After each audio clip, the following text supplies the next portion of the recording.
కళ్ళు కైపెక్కించే పోకళ్ళు కాటేస్తే కాదంటానా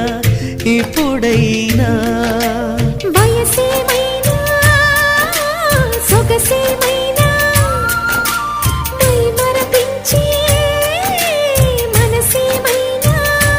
నవ్వు నవరాత్రి నీ కోసం తీసుకువస్తున్నా మైనా ఏమైనావే మన్మథ మాసం అయినా ఎంతైనా ఇది మెత్తని మోసం